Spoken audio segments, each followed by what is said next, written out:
All right, thank you, Allie. So yeah, over the last year or so, a team has been meeting discussing how to implement a modernized forecast process in Central Region. And today we are excited to discuss this initiative. But first, you may be wondering, why do we need to modernize the forecast process in the first place? There are several reasons. First, think about how much NWP data we have now. Actually, Travis just kind of described some of that in his previous presentation on DESI. And, it's going to increase even more with the RFS and AI/ML models.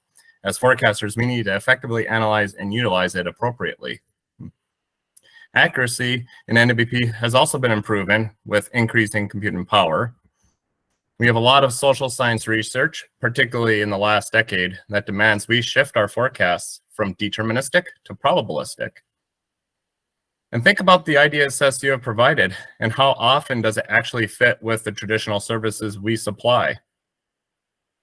So just a couple of years ago, we had the nationally approved modernized forecast operations document released, and that detailed the shift that we need to take to support our mission. And this same document also served as an impetus for the creation of Ken's 10 Prob IDSS team. So we've been using the national blend of models for several years now in Central Region, and just think how far it has come, including an increasingly amount of probabilistic data provided. In this image, we could see the explosion of NWP data by all the data sets included that I mentioned earlier. So now I'll pass it on to Randy.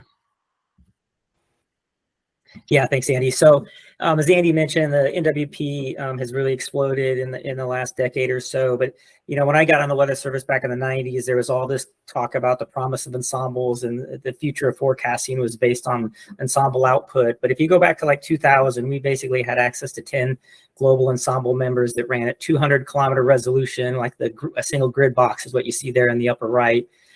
We basically got spread, mean, and spaghetti plots, and that was it. There were no cams. But if you fast forward to today, we have 100 to 150 global ensemble members that run at 9 to 25-kilometer resolution. Andy's got the spaghetti plot and the mean there. If you go forward, you'll see we have access to the MDM, which we didn't even have 6 or 7 years ago. We have tropospheric anomalies data. We have model climate data, weather and context, extreme forecast index with the shift of tails. We have access to records information. We have so many tools available to us. And then we have the HER, the HRF, and the WAF. So we have the ability to provide probabilistic forecasts and probabilistic IDSS across a large range of time range from the very short term out into the extended forecast time periods. So now is the right time to finally have access to adequate NWP and tools to really be able to provide this kind of forecast service. So what we're trying to do with the Modernized Forecast Process team is we're tackling 3 different areas, essentially. You can go forward, Andy. It's a really collaborative effort amongst the Modernized Forecast Process group. That's 3 WCMs, 3 SUS here in Central Region, and then Andy and I here at STI. We're working with the Central Region Prob Messaging team and the Central Region DSS team as well, because we have overlapping objectives and priorities. And so we're kind of working together to make sure that we're coming up with a cohesive modernized forecast process. And we're really tackling 3 specific areas: updating our area forecast discussions, which we'll talk about here in a moment, an updated forecast funnel that's focused on messaging instead of thinking from synoptic to mesoscale, the old forecast funnel, the less Snellman forecast funnel. This is more about a messaging funnel. And when do we communicate? When do we use different kinds of messaging strategies? When do we use 25th to 75th snowfall ranges versus probability of exceedance and that sort of thing based on our confidence in the predictability of the system that we're forecasting? And then evolving our probabilistic messaging graphics based on social science. So those are really 3 key areas that the Modernized Forecast Process Working Group is tackling, and we're going to talk about some of that today. So I'll turn it over to you, Greg. Hey, thanks, Randy. Appreciate it. Yeah, so it's been a super, really great collaborative process the past, really, I guess, 1.5 years, Randy, if that's correct, working on modernizing our AFD. Really, and one of the big reasons why is that we are finding more and more partners, general public, are using AFDs to get an overall sense of what the reasoning is behind the forecast and how uncertain the forecast is, how confident or not confident the forecasters are, the potential outcome, really the next 5-7 days across the region. We're also be able to provide a better scope of possibility, different ranges of probabilities and possibilities with any particular outcome in any given storm, whether a storm drips too far to our south, too far to the north, what that means impact-wise, so on and so forth. So that's one reason why we really focused on trying to modernize AFDs. That the number of eyes on it these days is a lot more than, say, what it used to be. And now we have the mixed case, which is super cool, right? We're not yelling at anybody anymore. We're actually using mixed case to relay messages on to our customers. So, next slide, Andy. So one of the things that we've been doing as our sub team, there's 4 of us on this team, is creating some content for the forecast offices to use going forward. So there on the left-hand side, basically is like a 1-page synopsis, like an executive summary of why we're modernizing the AFD in general. One of the big changes to that is the inclusion of key messages. And I'll get to that here in just 1 minute. But the key messages are really like a foundational language, foundational purpose for why the forecast is what it is, kind of relaying in general sense, simplistic terms, really no probabilities, no, WEPs, we call them words of estimate of probability in them, to just get at what the impacts are going to be the next 5-7 days across the year. So combining the short and the long term, or just a general discussion into it altogether. To kind of get at that, though, we're going to provide as a sub team some job sheets or worksheets and training for the forecasters and for the staffs across the region to kind of really get an understanding of how to best create and formulate these key messages for inclusion into the daily AFDs. And then Sean Jacobs has also, there on the right-hand side, created a one-pager for our core partners to use to get a better understanding of what the AFD is, the look and feel of it, and kind of what changes we're creating in that medium for our customers. So, next slide, please. So really, again, the key messages in general, simplistic terms. I've been working on the IDSS team for a number of years now, and this has been like the big thing for us to finally accomplish. It's only taken us, I think, 3, maybe 4 years to finally see this thing come to fruition, and we're really excited to kind of put this one to bed. But in general, again, it's simplistic terms, the overall idea of what the forecast is, how it's evolving, and what impacts can be expected across the region really throughout that forecast cycle. That's what it is. Next slide. The idea behind key messages as well, too, is they kind of help fall out into other products, whether it's your HWOs, your weather stories, your NWS chat or Slack, the packets, so on and so forth, kind of be the crux, be the apex of the messaging aspect of what we're trying to get at, and how the key messages can then formulate other products, integrate into other products, hopefully at some point in time automatically. We're not there just yet, so there's some copy and pasting involved, but the idea is for this to be the main driver of the forecast cycle going forward, is the key messages. Next. Obviously, this is not start at Central Region. We've kind of adopted it as on a regional basis, but this was more of a national center. NHC, WPC also uses key messages quite a bit. So we're kind of taking what they've created and kind of built upon it for the local level purposes. So the national centers have key messages, again, for the big national partners.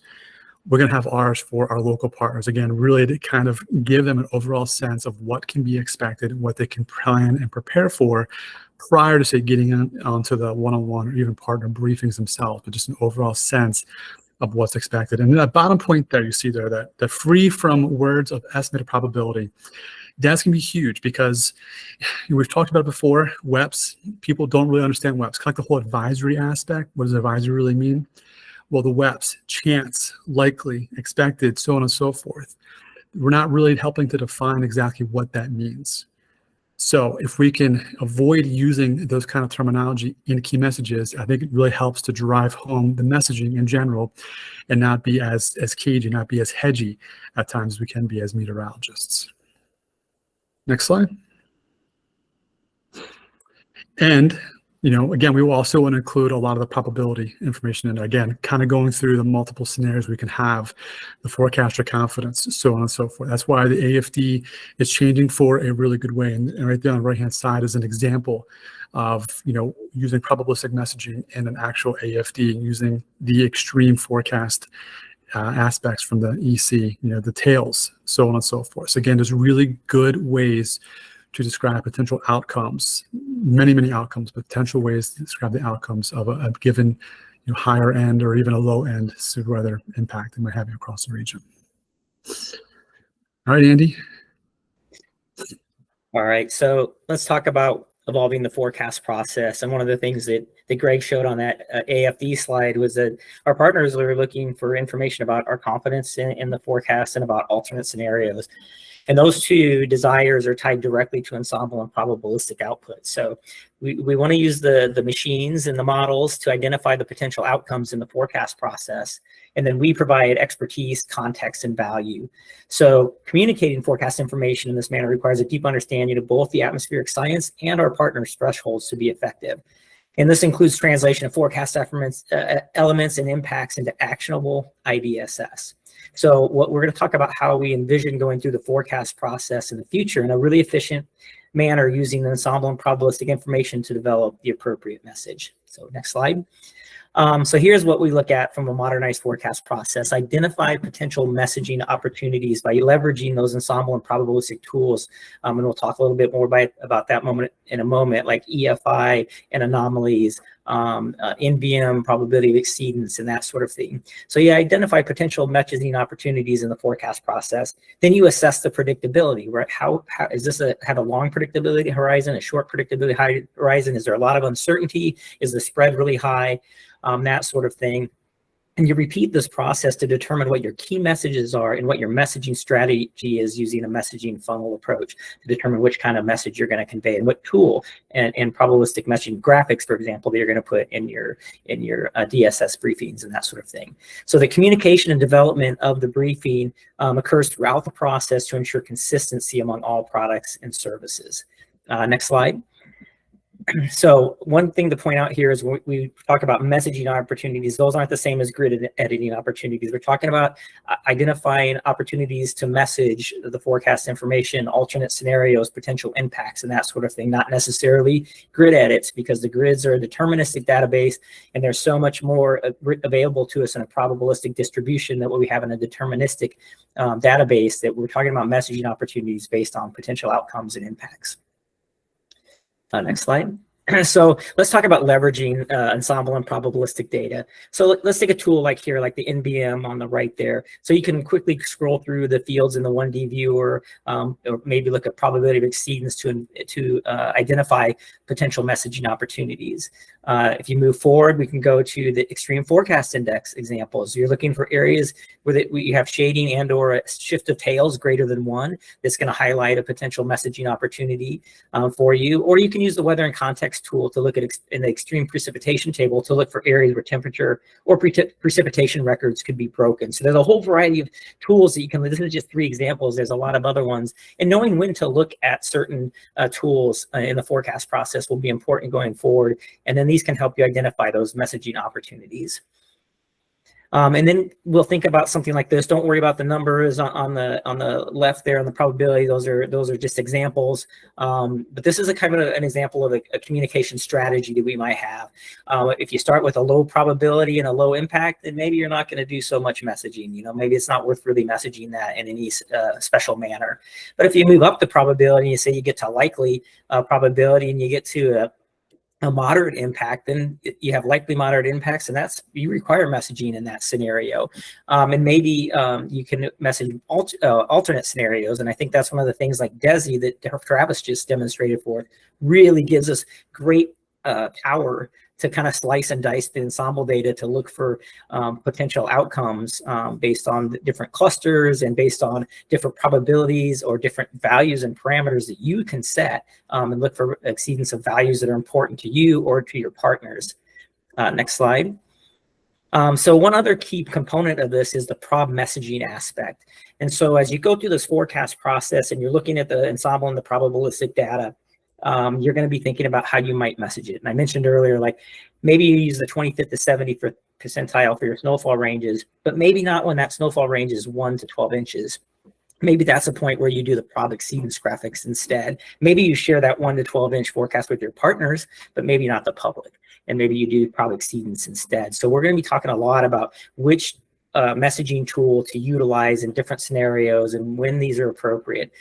So we did a probabilistic messaging survey last year. We had over 2,500 responses, and Phil Schumacher and Chris Wirtz had done a really good job of presenting this in late September, and Kelly Stair and others.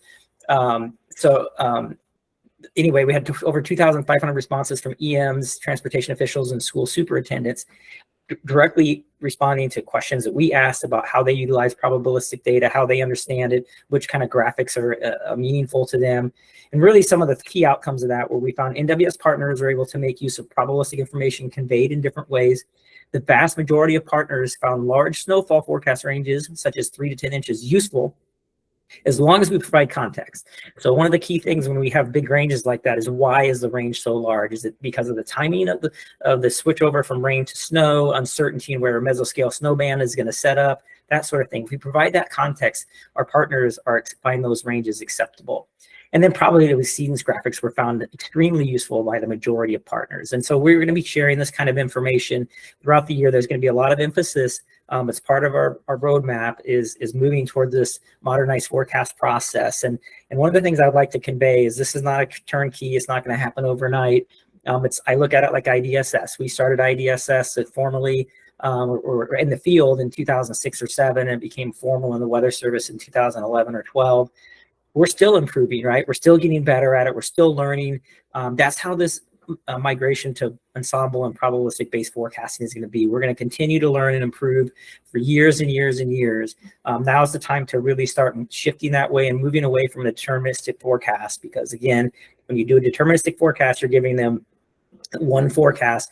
With probabilistic information, you can give a whole range of potential outcomes, and information is important based on their thresholds. What's the probability of exceeding a specific partner's thresholds? And you can convey that using a probabilistic distribution. So this is going to be an evolution. It's going to take time, but it's really going to be, it's a huge point of emphasis for us here in Central Region this year and in years to come.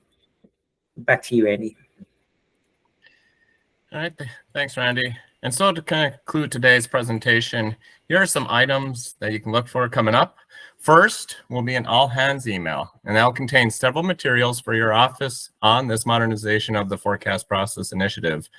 But we're not stopping there. The project team will have, during our Wednesday guest speaker series, periodic live forecast discussions, which will also include how we would write an AFD to help you better understand what these AFDs should look like. And as we're all migrating together on these modernized AFDs, we also plan to share really great examples of the area forecast discussions. We'll call it the AFD of the week. Also, as Randy just talked about the probabilistic message and survey results, we plan to utilize those to look at some potential changes to our snowfall graphics. And finally, while the supplement has been posted for the AFD, we are giving offices plenty of time here to migrate to it, especially because we also need the formatter out, and that'll be coming in a tech order here probably early this month. It's actually going through testing right now as we speak. And the deadline for that going to that AFD format will be February 1st. So with that, I would like to ask if there are any questions for Randy or I or Greg. And our email addresses for Randy and I are there on the screen.